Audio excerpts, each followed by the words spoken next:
Le cartographe des Indes boréales, Olivier Truc. Maudite la bouche qui ne la loue pas et la langue qui ne la célèbre pas. Chapitre 90. Une peau de zibeline et 2 livres de poissons séchés. Très chère Anna, je t'écris sans savoir si ces mots un jour trouveront à se faufiler jusqu'à tes jolis yeux et ta belle âme. Si ces mots ne te trouvent pas, les jeter sur cette feuille m'aide à tenter de comprendre ce funeste destin. Je ne sais par quel lieu miraculeux tu m'as maintenu en vie pendant toutes ces années de noirceur et de désespoir. Quelle ironie que pendant ces années de captivité j'ai pu ainsi m'habituer à ta présence régulière, la considérer comme acquise, et qu'une fois libre, j'en sois privé. J'ai cessé de compter les mois qui nous séparent pour rêver du moment qui nous rapproche. Depuis mon départ, on se demande où ils se cachent tous. Le chirurgien de Pythéa donnait l'impression de bouder. Rolf Andren passait d'un lapon à l'autre, fouillait leurs affaires sans se soucier de leur avis. Le diacre Persari le suivait, traduisait au fur et à mesure. Le compte n'y est pas. Et toi, tu n'as donc que ces peaux à vendre? Zibeline, renard, encore, rien d'autre? Fouille sous ta pelisse, allez, vite ton traîneau. Andren n'attendit pas la réponse et passa au suivant. J'enrage, dit-il en se tournant vers Isco. Venir jusqu'à ce maudit trou d'Argeplogue pour le marcher par ce temps glacial et risquer de repartir les mains vides, pas le moindre argent. Quelqu'un d'important comme moi, c'est bien la dernière fois qu'on m'y prend. Il dit ça à chaque fois, et on le revoit tous les ans pour le marché, chuchota Eret à l'oreille d'Isco. Rolf Andren avait atteint quelques jours plus tôt la ferme d'un des rares colons qui s'étaient aventurés à tenter leur chance en Laponie. Isco, sur ordre du commissaire Plantingue, procédait au relevé cartographique. Le brave paysan semblait déjà regretter, mais la garantie de ne pas être appelé à l'armée et les 15 années sans impôt à payer l'avaient emporté. Quel honneur pour moi, avec l'erroné Andren, de saluer l'un des premiers paysans à tenter cette grande aventure dans l'intérieur de ces terres vierges. Le paysan avait eu l'air plus inquiet encore. Isco n'était pas dupe. Andren, avec son rire facile, était un homme de confiance du commissaire Plantingue, et par conséquent de Pontanus.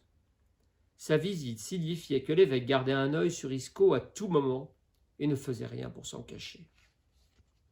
La ferme consistait en une modeste bâtisse au fond d'une vallée surplombée de collines pelées. Andren s'invita chez le paysan, le temps qu'Isco termine sa carte. Ils firent ensuite le trajet ensemble jusqu'au marché annuel d'Argeplogue. Isco avait emménagé dans la cabane qu'il avait l'habitude d'habiter, sur le versant sud de la colline, un peu plus éloigné de l'église, mais Andren avait tenu à la partager avec Isco, sans se départir de son sourire bienveillant. « Hé, toi, montre-moi ta ceinture. Voyons voir, elle est bien pauvre, ta ceinture. C'est tout ce que tu as ?» Le lapon allait répondre. Mais le chirurgien jura et passa au suivant. « Des mendiants, tous des mendiants, voilà comment ils vont finir, mendiants à Pythéa !» Méfiez-vous, Andren.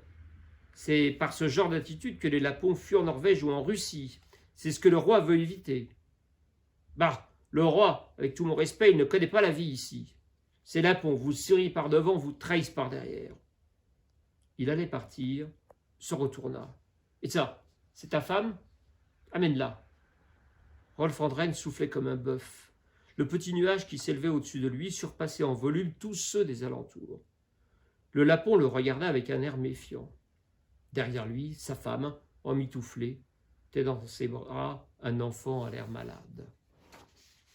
« Quoi? Qu'est-ce que tu as à me regarder comme ça ?»« Ma femme reste là-bas. L'enfant est malade. »« Ah oui? Tu crois pouvoir décider? Et si je demandais à mon ami diacre de t'interroger sur le catéchisme, parce que tu connais tes psaumes ?» Le lapon ne répondit rien. Andren jubilait. Sari s'approcha du lapon. Insensible au froid, il ouvrit son livre saint. Il commença à poser des questions au lapon. « Sari fera un très bon pasteur pour Argeplogue, » glissa Andren avec un air satisfait. « Il est lapon, parle la langue. Entre nous, il n'a pas le niveau d'un pasteur, mais pour faire réciter des psaumes et sonner des cloches, il fera l'affaire en attendant mieux. » Andren oubliait de préciser que Sari était totalement dévoué à l'évêque Pontanus, ce qui était sans doute sa qualité principale vue de Stockholm. « Vous allez voir, » souffla Andren. « Ces lapons se prétendent chrétiens, mais sont ignorants, pire, hérétiques. Ils sont prêts à jurer n'importe quoi pour vendre leur peau et retourner invoquer leur déesse de pierre et de bois. » Sari poursuivait son interrogatoire, mettant le lapon au supplice. « Tu fais ta prière » Le lapon hésitait à répondre. Sa femme serrait l'enfant malade contre elle. Autour d'eux, un petit attroupement se constituait. Quelques négociants suédois, des chasseurs et pêcheurs qui avaient vendu leur cargaison et venaient au spectacle en buvant de l'eau de vie. D'autres lapons qui s'informaient sur ce qui les attendait. Sari répéta sa question. « Oui, je fais ma prière. »« Eh bien, nous allons voir ça. » Le lapon resta silencieux. « Alors ?» Il fait sa prière à Saraka, lança quelqu'un dans la petite foule. « Taisez-vous » hurla Sari. « Ne soyez pas complice du diable !» Le lapon commençait à perdre pied. « Au nom du Père » commença-t-il. Et après, le lapon réfléchissait, front plissé. Son regard s'éclaira. Et de la Sainte Vierge Marie. Laisse Marie là où elle est. Au nom du Père, du Fils et du Saint-Esprit. Amen. C'est si dur ? Continue. Continuez quoi ? La prière que tu dois réciter tous les matins, tu as déjà oublié ? Eh bien, c'était ça. Le Père et Marie et son Fils Jésus. Le lapon souriait à tout le monde avec la conscience du devoir accompli. Sari leva la main, mais se retint. « Tu te moques de moi, alors cette prière !» L'incompréhension voilà le visage de l'homme. Sari leva un doigt en l'air et récita. « Je te rends grâce, ô mon Père céleste, par Jésus-Christ, ton Fils bien-aimé, de ce que tu m'as gardé de tout mal pendant la nuit qui vient de finir. » Sari s'arrêta. « Ça ne te dit rien ?» Le lapon gardait les yeux baissés. « Regarde-moi » cria Sari. « Et dis-moi que Satan n'a aucun pouvoir sur toi. » Sari sauta au col de l'homme et le secoua, c'en était trop. Isko s'interposa. « Monsieur Sari, vous oubliez votre fonction. » Sari écarta brutalement Isko. « De quoi vous mêlez-vous ? J'obéis aux ordres de mon évêque, pas d'un papiste. Cet homme est un menteur, un possédé, un paresseux. Paresseux. Il n'a pas appris sa prière du matin. Paresseux. C'est un péché. Et vous voulez le défendre. C'est un péché et un crime. » La colère de Sari montait, mais il avait lâché l'homme. « Tu vas répondre de ton crime, et tout de suite !» Sari montra du doigt la baraque en bois qui faisait salle commune et tribunal. L'homme, tête baissée, se laissa conduire par Sari jusqu'à la baraque. Eret prit Isko par le bras. « Viens, tu vas voir ce qu'ils font de tes propres yeux. Tu vas voir leur belle promesse de faciliter notre vie en laissant les colons s'installer. »« Attends, » dit Isko. Il venait d'apercevoir Rolf Andren qui, profitant que tout le monde se dirigeait vers la baraque, s'avançait vers la femme. Il ne s'embarrassa pas et plongea sa main dans l'échancrure de son manteau. La femme se démenait, essayant de protéger son enfant. Mais Andren tirait toujours, tenant le plastron de tissu rouge orné de bijoux d'argent qu'elle portait en dessous sur sa tunique. « Viens, dit Isko à Eret. » Andren était en train de tirer sur le plastron recouvert de bijoux. Il tirait sans se soucier de la femme qui basculait, entraînant son enfant livide aux grands yeux frappés d'incompréhension. « Andren, vous devenez fou !» Isko ceintura le gros chirurgien qui lâcha prise. « Alors, vous avez bien vu, Tetcheveri, cette sorcière cache ses trésors, et Dieu sait quel sortilège encore. Arrêtez, vos sortilèges n'ont rien à voir avec ça, et vous le savez bien. » La face d'Andren s'éclaira d'un large sourire. « Croyez-moi, Tetcheveri, ces lapons, on peut les secouer un peu. Vous savez, j'ai fait les champs de bataille, les blessés, un coup de scie, hop, on n'en parlait plus et ça ne se plaignait pas. Bien content de m'avoir sous la main.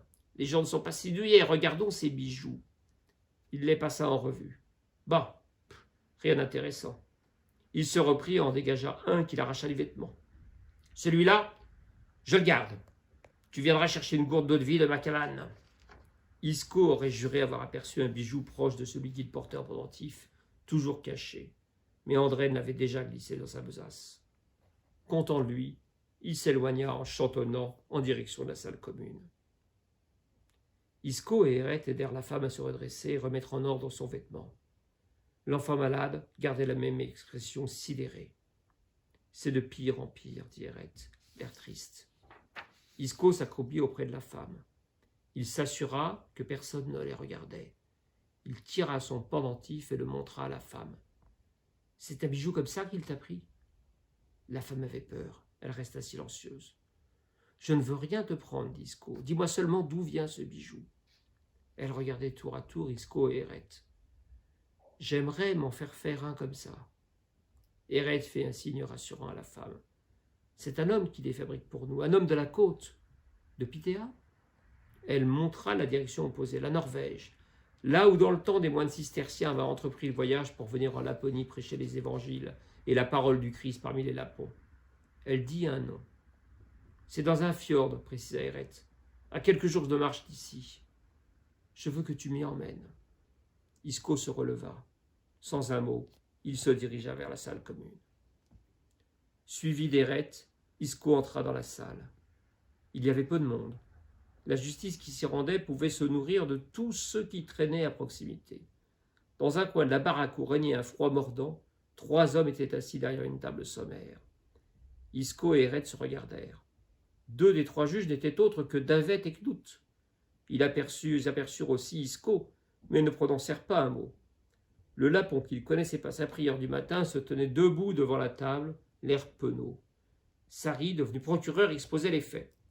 « Et tu vas nous dire pourquoi tu ne connais pas ta prière ?» Le Lapon restait silencieux. « Il n'était pas à l'église la dernière fois ?»« C'est pas vrai, » dit un des rares spectateurs.